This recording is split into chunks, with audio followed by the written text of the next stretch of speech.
dapat beasiswa yang sama ya, Gung ya, sama yang S2 ya? Enggak, yang ini aku dapatnya dari faculty, dari fakultasnya. Oh, tapi semua juga ditanggung semua sama mereka.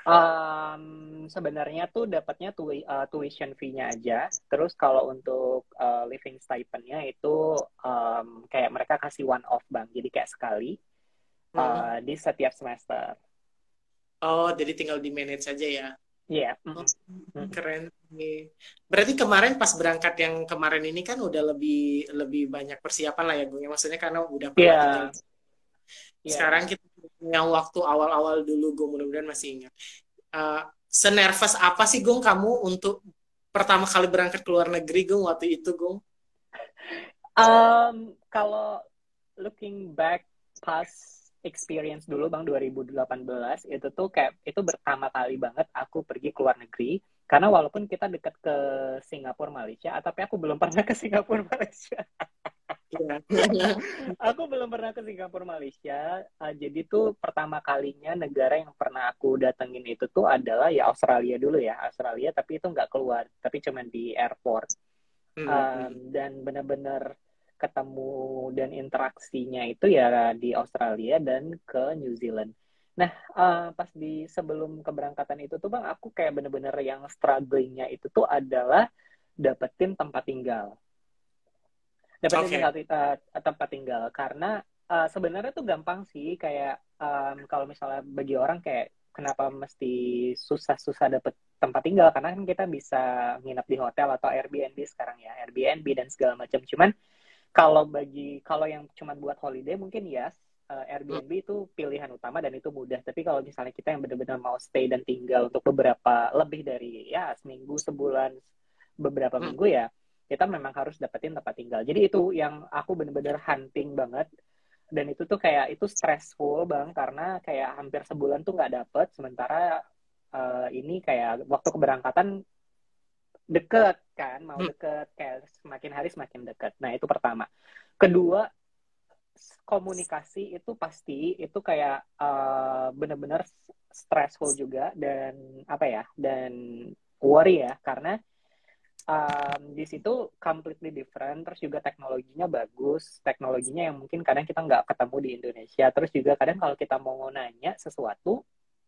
keterbatasan bahasa juga jadi itu struggling yang kedua gimana nih nanti kalau misalnya kita pengen ini tapi kita nggak bisa menyampaikan itu gimana gitu kan Ya.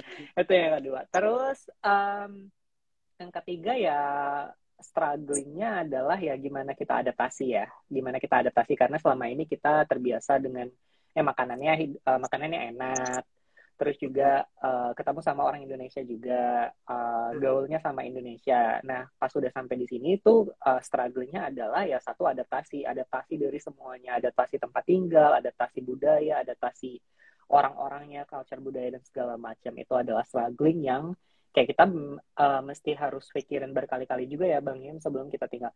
Um, aku tuh ngerasain dulu Bang Im waktu pertama kali aku pindah ke New Zealand itu di 6 bulan pertama itu kayak bener-bener happy banget.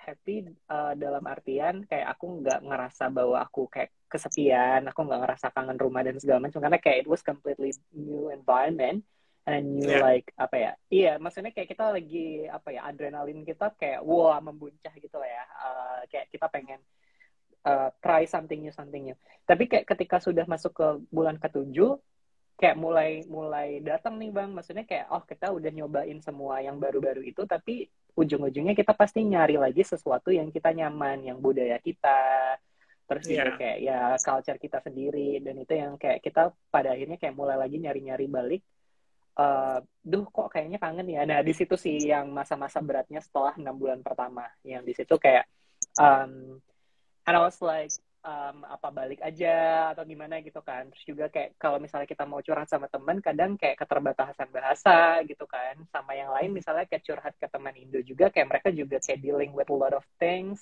on their plate dan kita juga nggak bisa kayak aduh gimana ya maksudnya kayak kita juga pada akhirnya kayak yaudah deh dia juga lagi sibuk sama studinya kita juga mau gimana jadi kayak Ya. kayak gitu sih yang mesti benar-benar Yang dipikirin. biasanya ya, Gung, kalau kayak di pas kita di luar negeri gini, apa sih yang bikin kamu terkadang-kadang galau dan gundah gulana itu apa biasanya? Um, aku tuh baru nyadar tuh belakangan ini sih Bang, dulu waktu aku pertama kali studi di sini, aku tuh nggak terlalu gimana ya, maksudnya nggak terlalu sensitif sensitif ya. Tapi kayak sekarang mungkin kayak aku tuh ngerasa banget cuaca tuh kayak bener-bener bisa ngebuat apa ya, mood tuh kayak jadi kayak berapa ya, kayak 180 derajat beda gitu loh. Ya, jadi yang tadinya kayak kita happy happy aja, terus tiba-tiba kayak apalagi kalau misalnya winter ya di sini, cuacanya gloomy dan segala macam, itu tuh kayak kita tiba-tiba kayak feeling sad without reason gitu loh Bang, tanpa ada apa-apa tiba-tiba Bener, iya. ya bener.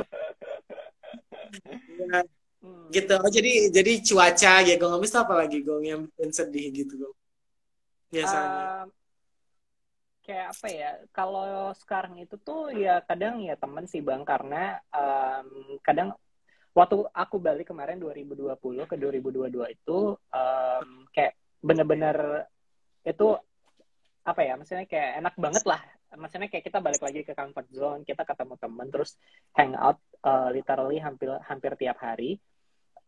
Terus juga kayak maksudnya nyambung gitu kan sama teman-teman.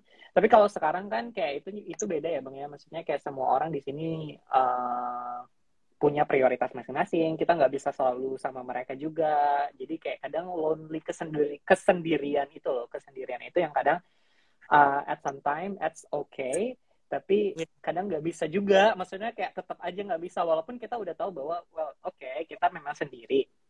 Dan banyak hal yang bisa kita lakuin saat kita sendiri. Tapi ada beberapa saat, ada beberapa waktu yang kayak tetap aja nggak bisa walaupun tahu bahwa kita bakalan oke, tapi tetap aja nggak bisa gitu. Jadi karena itu sih hal-hal yang terberatnya dari living overseas tuh kayak gitu ya Bang ya.